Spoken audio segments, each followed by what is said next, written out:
Praise the lord. ఈ ఉదయకాల ప్రార్థన సమయానికి మీకందరికీ స్వాగతం. అనుదినము మనము ఉదయకాలంన దేవుని సన్నిధిలో చేరి దేవుని ఆరాధిస్తున్నాము, దేవుని వాక్యమును ధ్యానిస్తున్నాము కదా. ఇలాంటి గొప్ప తరుణము దేవుడు మనకిచ్చినందుకు ఆ దేవాది దేవునికి వందనములు. మనము అనుదినము కూడా దేవునితో గడపవలసిన అవసరం ఉన్నది. అప్పుడే దేవుని యొక్క ప్రత్యక్షత మనకు కలుగుతుంది. దేవుని వాక్యం ద్వారా మనము అనేక విషయాలు తెలుసుకుంటాము.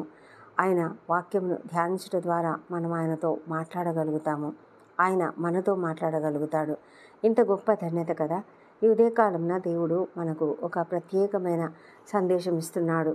ఆయన అంటున్నాడు, నీవు దేవునితోనూ మనుషులతోనూ పోరాడి గెలిచితివి కనుక ఇక మీదట నీ పేరు ఇశ్రాయేలే గాని యాకోబు అనబడదని చెప్పాను.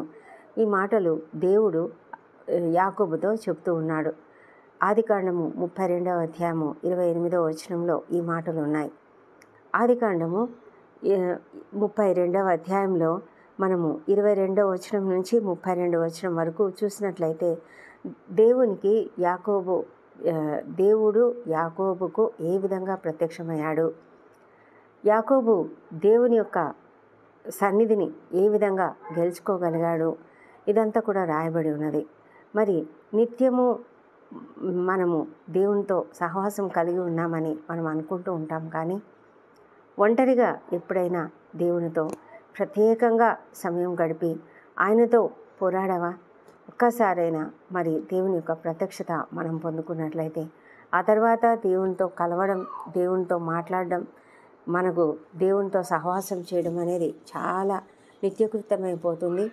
అంతేకాదు, దేవునితో మాట్లాడడం అనేది మనకు ఒక ప్రియమైనటువంటి సమయంగా మారిపోతుంది. మన జీవితంలో ప్రతిరోజు కూడా ఉదయకాలంన ఒక సమయం మనం కేటాయించుకొని ఆ సమయంలో దేవునితో మాట్లాడాలి. అది ఏ సమయమైనా సరే మనకు బాగా అనుకూలమైనటువంటి సమయం, అంటే ఎలాంటి డిస్టర్బెన్సెస్ మనకు ఉండకుండా మనము ఒంటరిగా దేవునితో గడిపే ఒక సమయం మనకు కావాలి. మనము దినమంతా కూడా అనేక మందిని కలుస్తూ ఉంటాము, అనేకులతో మాట్లాడుతూ ఉంటాము, అనేక విధాలుగా మన పనులలో మనం ఉంటాం. అయితే మరి కుటుంబంలో కూడా అందరం కలిసి ప్రార్థన చేస్తాం, అది వేరే విషయం. కానీ ప్రత్యేకంగా మనము దేవునితో సమయం గడపడం అనేది చాలా ప్రాముఖ్యమైన విషయం. దేవుడు ప్రతి ఒక్కరితో, కుటుంబంలో ప్రతి ఒక్కరితో మాట్లాడతాడు. మరి భార్యతో మాట్లాడతాడు, భర్తతో మాట్లాడతాడు, పిల్లలతో మాట్లాడతాడు. ఒక్కొక్కరితో ప్రత్యేకంగా మాట్లాడే దేవుడై ఉన్నాడు. దేవుడు ఎంతో ప్రేమ కలిగిన దేవుడు. ప్రతి ఒక్కరిని ప్రేమిస్తున్నాడు. ప్రతి ఒక్కరిని ప్రత్యేకంగా ఆయన సృష్టించుకున్నాడు. కనుకనే మనతో ఆయన మాట్లాడడానికి ఇష్టపడేటువంటి దేవుడు. మరి యాకోబు ఒక సమయం వచ్చింది. ఏ సమయం అంటే అతడు ఏశావును కలవడానికి వెళ్తున్నాడు. అయితే తన యొక్క అన్న అయిన ఏశావును కలవాలంటే అతనికి భయం ఉంది. ఎందుకంటే అతడు ఇంకా పగ మనసులో ఉంచుకున్నాడేమో.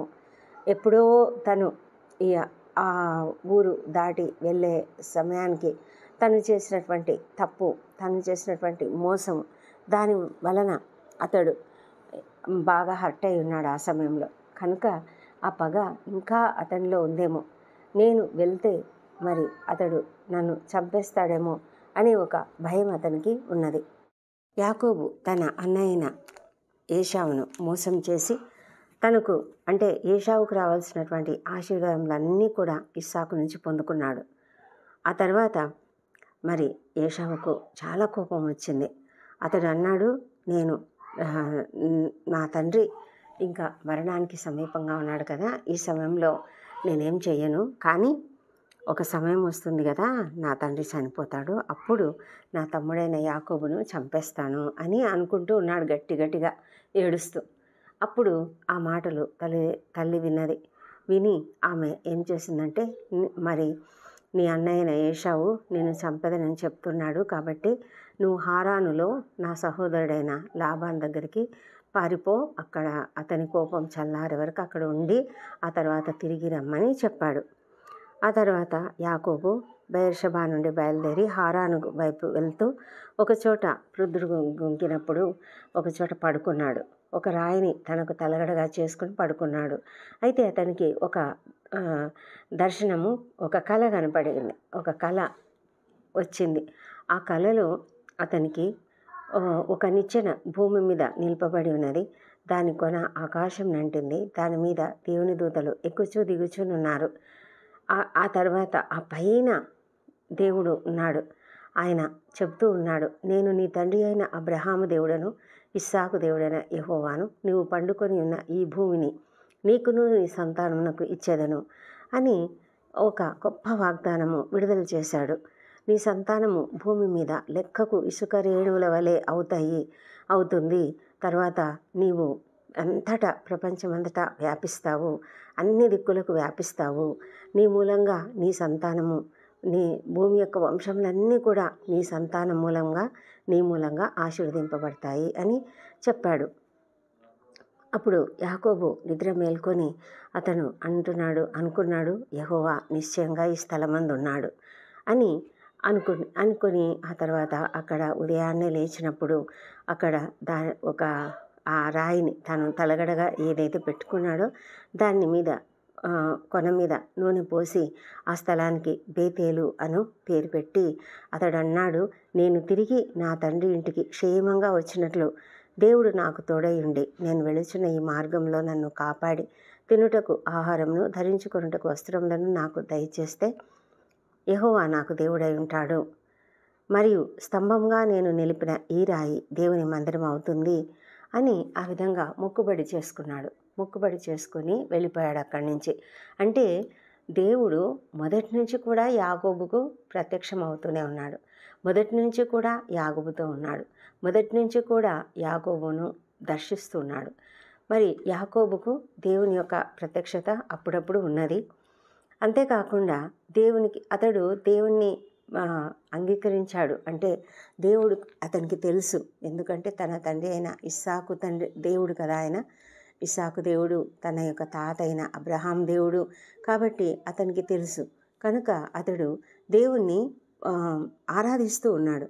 అయితే తన యొక్క ఆరాధన ఎలా ఉందంటే తన యొక్క సొంత బలముతో, తన యొక్క సొంత ఆలోచనలతో అతడు దేవుణ్ణి ఆరాధిస్తున్నాడు. చూసారా, ఇప్పుడు కూడా ఇక్కడ 28వ అధ్యాయంలో దేవుని ప్రత్యక్షత తనకు కలిగినప్పుడు అతడు ఏమంటున్నాడంటే, దేవుడు నన్ను కాపాడి నాకు తోడై ఉండి నాకు ఆహారం ఇచ్చి వస్త్రములు ఇచ్చి అన్నీ ఇస్తే అప్పుడు దేవుడు నాకు తోడై ఉన్నాడు అని నేను నమ్ముకుంటాను.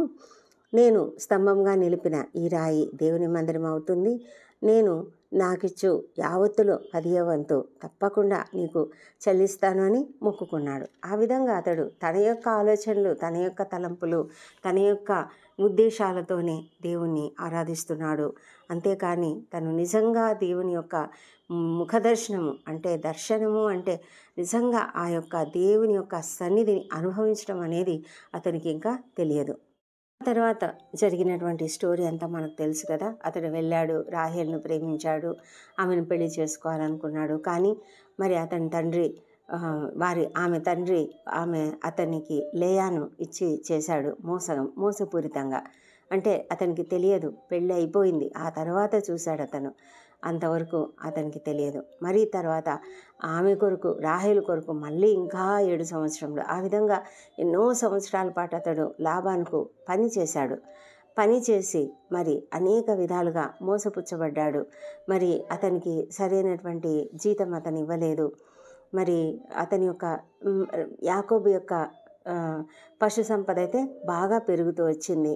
ఇవన్నీ జరుగుతూ ఉన్నప్పుడు లాబాను అంటే రాహేలు యొక్క తండ్రి లాబాను, ఇతడేంటి ఈ యాకోబు మోసం అంటే ఒక రకంగా అతడు అభివృద్ధి చెందుతున్నాడు అని అనుకుని అతడు ఈర్ష్యపడ్డాడు. కనుక అతను ఏం చేశాడంటే మరి యాకోబు నుంచి ఎట్లయినా యాకోబుని ఇక్కడి నుంచి పంపించాలనుకున్నాడేమో. అతడు మనసులో ఏమనుకున్నాడో మనకు తెలియదు. కానీ ముందుగానే దేవుడు యాకోబుకు ప్రత్యక్షమై అతడు చెప్తూ ఉన్నాడు, నీ పితరుల దేశమునకు, నీ బంధువుల దేశానికి తిరిగి వెళ్ళు, నేను నీకు తోడై ఉంటాను అని చెప్పినప్పుడు అతడు రాహేలును లేయాను పిలువనంపించి మరి గబగబా, అంటే వారు చెప్పకుండా, మామకు చెప్పకుండానే వారు త్వరగా తమ యొక్క సామాన్లు తమవన్నీ సర్దుకొని వాళ్ళు తన యొక్క పొలంలో ఉన్న తన మందను తీసుకొని వాళ్ళు వెళ్ళిపోయారు.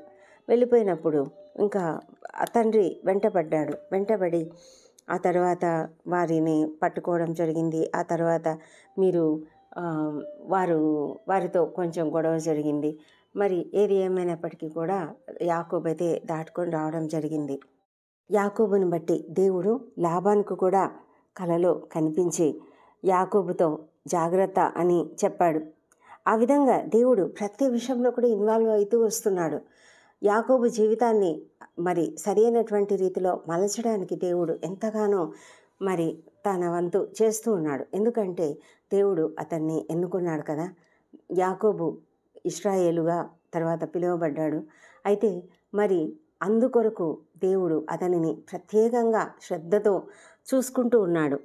మరి యాకోబు ధైర్యం తెచ్చుకొని అతడు పారిపోతూ ఉన్నాడు. దేవుడు అతనికి చాలా తోడుగా ఉన్నాడు.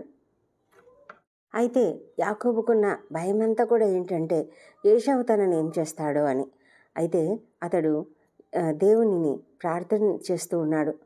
ప్రార్థన చేసి, ప్రభువా, నాకు నీవు నా తండ్రి అయిన అబ్రహాం దేవుడవు, ఇస్సాకు దేవుడవు కదా, నా తండ్రి అయిన ఇస్సాకు దేవుడవు, నీ దేశంనకు నీ బంధువులకు తిరిగి వెళ్ళు, నీకు మేలు చేస్తానని చెప్పావు కదా.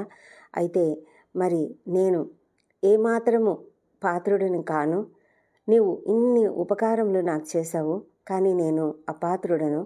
నేను నా చేతికర్రతో మాత్రమే ఈ యొర్దాను దాటాను, కానీ ఇప్పుడు నేను 2 గుంపులు అయినాను. అంటే అంత గొప్పగా సమృద్ధిగా అభివృద్ధి చెందాను. ఇప్పుడు నా సహోదరుడైన ఏశావు నన్ను ఏం చేస్తాడో నాకు తెలియదు. అయితే నువ్వు దయచేసి అతని చేతి నుంచి నన్ను తప్పించుము. అతడు వచ్చి పిల్లలతో తల్లిని నన్ను చంపునేమో అని భయపడుతున్నాను. నేను నీకు తోడై నిశ్చయంగా మేలు చేయుచు విస్తారముగుట వలన లెక్కింపలేని సముద్రపు ఇసుక వలె నీ సంతానము విస్తరింపజేయుదునని సెలవిచ్చావు కదా అని ప్రార్థన చేశాడు. ప్రార్థన చేసి అతడు ఏం చేశాడంటే తన యొక్క 2 భార్యలను విడదీసి లేయాను కొంతమంది పని వాళ్ళతో, పశు సంపదతో, మరి రాహేలును ఇంకొక రీతిలో వాళ్ళను పంపిస్తూ ఉన్నాడు. తన పనివారితో మరి భార్యలతో కూడా ఏం చెప్పాడంటే వాళ్ళతో ఏశావుతో ఏ విధంగా మాట్లాడాలో అదంతా కూడా తెలియజెప్పి వాళ్ళని పంపించేసి తాను ఒంటరిగా మిగిలిపోయాడు. ఇది అతడు చేసినటువంటి ఒక ప్రాముఖ్యమైన పని. దేవుడు అతనిని అలాగా ఉంచాడేమో తెలియదు. మరి అతడు ఒంటరిగా మిగిలిపోయాడు, ఒక్కడు మిగిలిపోయాడు. మనం కూడా ఒంటరిగా దేవునితో సమయం గడపవలసిన అవసరం ఉన్నది. ఎప్పుడైతే అతడు ఒంటరిగా మిగిలిపోయాడో అప్పుడు ఒక నరుడు అతనితో తెల్లవారే వరకు పెనుగులాడాడట. అంటే ఇదంతా కూడా ప్రార్థనగా ఆత్మీయంగా ప్రజలు చెప్తారు. దేవుడు అతనికి ఒక లెసన్ నేర్పించాలనుకున్నాడు, ఒక పాఠం నేర్పించాలనుకున్నాడు. ఆ పాఠం ఎలాంటి పాఠం అంటే అతడి జీవితంలో ఇంకెప్పుడు కూడా మర్చిపోకూడదు. ఎందుకంటే దేవుని యొక్క వాక్యము ఎంత గొప్పది, ఎంత సత్యము. దేవుని యొక్క వాగ్దానాలు ఎప్పటికీ కూడా తప్పిపోవు, అవి ఎప్పుడు కూడా నెరవేరక మానవు అని అతను తెలుసుకునేలాగా, మరి అంతేకాకుండా ప్రతి ఒక్కరు కూడా దేవుని చేతులలో ఉన్నారు. దేవుని అంటే సమస్తం కూడా దేవుని ఆధీనంలో ఉన్నది అన్న విషయం అతడు తెలుసుకోవాలి అని, అతడు నేర్చుకోవాలి అన్న విషయము దేవుడు అనుకున్నాడు. దేవుడు ఆ విధంగా అతనికి పాఠం నేర్పించాలని అనుకున్నాడు. మానవుని యొక్క బలము చాలా తక్కువ, కానీ దేవుని యొక్క బలము ఎంత శక్తివంతమైనది అని తెలియజేయాలని అనుకున్నాడు. యాకోబుకు అది తెలుసుకోవాల్సిన అవసరం ఉన్నది. మరి అంతేకాకుండా అతడు ఫ్యూచర్లో అతడే కదా మరి అందరికీ మూల పితరుడు కావాల్సి వస్తుంది కదా. కాబట్టి దేవుడు ఎంతో బలవంతుడు, సర్వశక్తిమంతుడు అని అతడు తెలుసుకోవాలని దేవుడు కోరుకున్నాడు. కాబట్టి మనము మన జీవితాలలో కూడా మనం కూడా చాలాసార్లు అనుకుంటుంటాం, మనం ఎంతో గొప్పవాళ్ళము, మనకంతా తెలుసు, మేము ఏదైనా చేయగలము అని అనుకుంటాం. ఒకవేళ మనకు చేత కాకపోతే ఇంకొక వ్యక్తిని అడుగుతాము, ఇంకొక వ్యక్తి యొక్క సహాయం తీసుకొని ఆ విధంగా మనము ఏదో చేయాలని అనుకుంటాము. మన స్వంత బలం మీద, మన స్వంత శక్తి మీద, మన స్వంత ఆలోచనల మీద ఆధారపడుతూ ఉంటాం. కానీ అలా చేయకూడదు, అలా చేయడం అవసరం లేదు. మరి దేవుని యొక్క అధీనంలో ప్రతి ఒక్కరు కూడా దీన మనస్కులై తగ్గింపుగా ఉండాలి. దేవుడు సమస్తము మన జీవితంలో దేవుడు చేస్తాడు. ఆయన మన జీవితాలలో ఇన్వాల్వ్ అయినప్పుడు సమస్తము చక్కగా జరుగుతుంది. మనం ఆయన అధీనంలోనికి మనల్ని మనము అప్పగించుకోవాలి. ఇది అతడు నేర్చుకోవాలి అని అనుకున్నాడు. మనము చాలాసార్లు చాలామంది ఎంతో శక్తివంతులంగా ఉన్నట్లు అనిపిస్తుంది. కానీ దేవుని యొక్క ప్లాన్స్, దేవుని యొక్క ఉద్దేశాలు కంప్లీట్గా మనకు వేరుగా ఉంటాయి. మరి వాక్యంలో చెప్పబడినట్లు ఉన్నతమైనవి అవి ఆకాశానికి భూమికి ఎంత ఎత్తుగా ఉన్నదో అంత ఎత్తుగా ఉన్నతమైనవి ఉంటాయి. కాబట్టి మనము ఆయన యొక్క ఆలోచనలు, ఆయన తలంపులను మనం చేరుకోలేము. మరి యాకోబు అలాంటి ఒక సమయానికి వచ్చాడు. ఆ ఒక పాయింట్ అతని జీవితంలో జరిగింది. అదొక టర్నింగ్ పాయింట్ లాగా అతని జీవితంలో జరిగింది. అతడు ఒంటరిగా మిగిలిపోయి దేవునితో గడపడం అనేది అతడు చేసినటువంటి చాలా గొప్ప పని. ఆ విధంగా చేసి దేవునితో పోరాడాడు, ఆత్మీయంగా పోరాడాడు. కాబట్టి అతడు మరి దేవుని యొక్క గెలుపును, అంటే దేవుని యొక్క ఆశీర్వాదాన్ని పొందుకోగలిగాడు. అంతవరకు తన అన్నను ఎంతో చక్కగా మోసపుచ్చాను కదా అని అనుకున్నాడు. లాబానుతో ఎన్నో రకాలుగా గెలుచుకున్నాను కదా అనుకున్నాడు. కానీ ఇప్పుడు ఏశావు దగ్గరికి వెళ్ళాల్సి వచ్చేటప్పటికీ అతనికి ఎక్కడ లేని భయం వచ్చేసింది. అతనిలో ఒకలాంటి మరి ఆత్మన్యూనతాభావం వచ్చేసింది. మరి గిల్టీ కాన్షియస్నెస్, అంటే అపరాధ భావన వచ్చేసింది. తను చేసిన తప్పులు అతని ఎదుట కనిపిస్తూ ఉన్నాయి. అతనికి ఒకలాంటి పశ్చాత్తాపం లాంటిది కలిగింది, భయం కలిగింది దానివల్ల.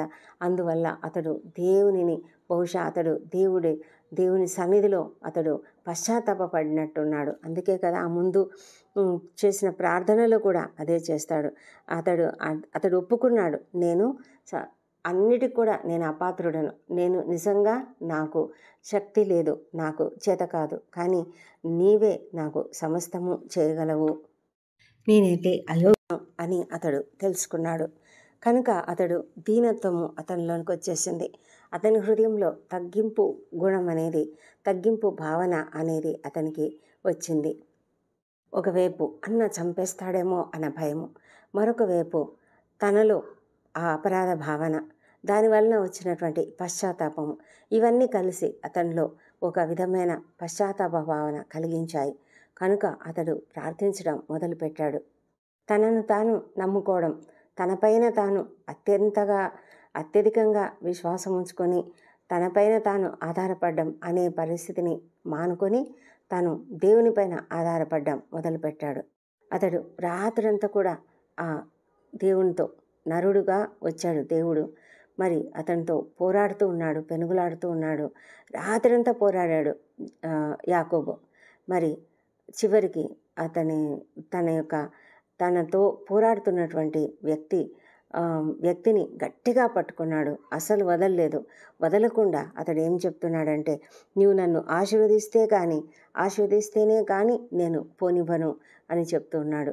అది దేవుని యొక్క దూత, ఆ నరుడిగా వచ్చినటువంటి ఆయన.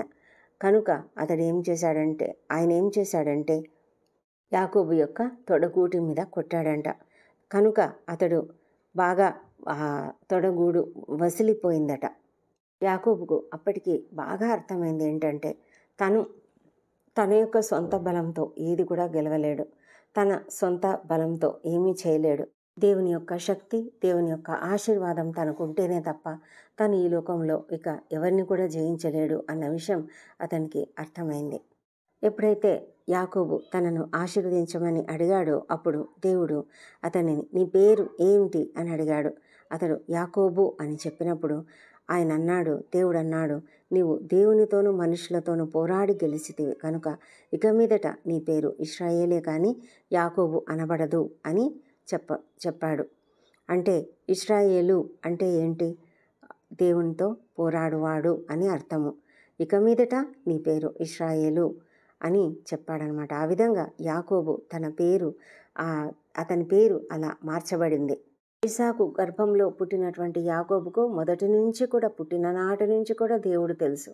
అయితే ఎప్పుడైతే ఆ పెనూయేలు అనే ప్రాంతంలో అతడు దేవునితో ఎన్కౌంటర్ అతనికి అయిందో అప్పటి నుంచి మాత్రమే అతడు కంప్లీట్గా మార్పు అనేది, ఒక క్రొత్త రెవల్యూషన్ అతనికి కలిగింది. క్రొత్త ప్రత్యక్షత, దేవుని యొక్క ప్రత్యక్షత అతనికి కలిగింది. క్రొత్త అండర్స్టాండింగ్ అతనికి వచ్చింది. ఆ విధంగా అతడు తనకున్నటువంటి కష్టాన్ని, సమస్యలన్నీ కూడా తనే ఒంటరిగా ఎదుర్కోవాలి అనేది అతడు తెలుసుకున్నాడు. అది కూడా దేవుని సహాయంతో మాత్రమే అతడు ఎదుర్కోవాలి అన్నది తెలుసుకున్నాడు. అంతేకాకుండా తనకున్నటువంటి బలహీనతలు అన్నీ కూడా దేవుని సన్నిధిలో అతడు ఒప్పుకున్నాడు. కనుక అతడు క్రొత్తగా కొంత బలాన్ని అతడు పొందుకున్నాడు. క్రొత్త ధైర్యాన్ని పొందుకున్నాడు.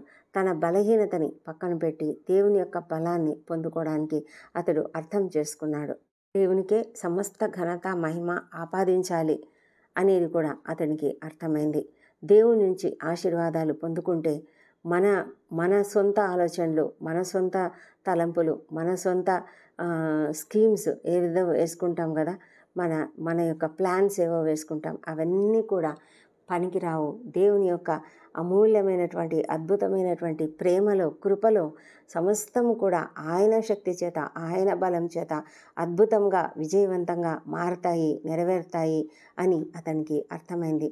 ఆ క్రొత్త రెవల్యూషన్ అనేది అతనికి ఎప్పుడు కలిగిందంటే, ఎప్పుడైతే అతడు ఒంటరిగా దేవునితో పెనుగులాడాడో అప్పటి నుంచే అతనికి ఆ ప్రత్యక్షత అనేది కలిగింది. అందుకే ఆ స్థలానికి అతడు పెనూయేలు అని పేరు పెట్టాడు. అంటే దేవుని ముఖము అని అర్థము. యాకోబు అంటున్నాడు, నేను ముఖాముఖిగా దేవుని చూచితిని అని అతడు అంటున్నాడు. అంటే అంతగా దేవుని యొక్క ప్రత్యక్షతను అతడు పొందుకున్నాడు. చాలాసార్లు దేవుడు మనకు ఒక లెసన్ నేర్పించడానికి మనల్ని ఒంటరిగా చేసేస్తాడు. మన జీవితంలో మనకు ఒంటరితనం వచ్చిందా? మన జీవితంలో మనకు కష్టం వచ్చినప్పుడు ఒక్కొక్కసారి చాలా లోన్లీగా ఫీల్ అవుతూ ఉంటాం కదా. అందరూ నన్ను ఒంటరిని చేశారు అన్న ఫీలింగ్ ఉంటుంది. మనకెవరూ లేరు అనే ఫీలింగ్ ఉంటుంది. నాకెవ్వరు లేరు, నేను ఒంటరివాడిని, ఒంటరిదానను, నాకు ఏమీ లేదు, నాకు ఎవరు సహాయకులు లేరు అనే ఒక ఫీలింగ్ మనలో ఉన్నప్పుడు మనం వెంటనే దేవుని సన్నిధికి వెళ్ళాలి, దేవునితో గడపాలి. దేవుని యొక్క ముఖదర్శనం మనం అప్పుడు పొందుకుంటాము. దేవుడు మనల్ని ప్రత్యేకంగా ఆ సమయంలో మనతో మాట్లాడాలని కోరుకుంటాడు. అంతేకాకుండా మనము ప్రతిదినము కూడా మరి దేవుని సన్నిధానంలో సమయాన్ని గడపడం అనేది చాలా ప్రాముఖ్యమైన విషయం. మనము దేవుని యొక్క ప్రత్యక్షతను, దేవుని నుంచి కొన్ని మాటలను, మరి దేవుని యొక్క తలంపులను తెలుసుకోవాలి అంటే మనం తప్పకుండా ఒంటరిగా దేవుని సన్నిధిలో సమయం గడపడం అనేది చాలా ప్రాముఖ్యమైన విషయం. కనుక మనం దాన్ని ఎప్పుడు కూడా వదిలిపెట్టొద్దు, ఎప్పుడు కూడా దానిని నిర్లక్ష్యం చేయవద్దు. నిత్యము మనము అది జ్ఞాపకంలో ఉంచుకొని దేవునితో సమయం గడుపుతూ, దేవుని యొక్క జ్ఞానాన్ని పొందుకుంటూ, దేవుని యొక్క అద్భుతమైనటువంటి సహవాసంలో మనము ముందుకు సాగడానికి దేవుడు మనకు కృప చూపించాలని మరి మనము ప్రార్థన చేద్దాం. ప్రతి ఒక్కరము కూడా దేవునితో సమయం గడపాలి. ప్రతి ఒక్కరము కూడా ఆయన యొక్క ఆశీర్వాదాలను పొందుకోవాలి. ఆయన బిడ్డలుగా మనం మారాలి.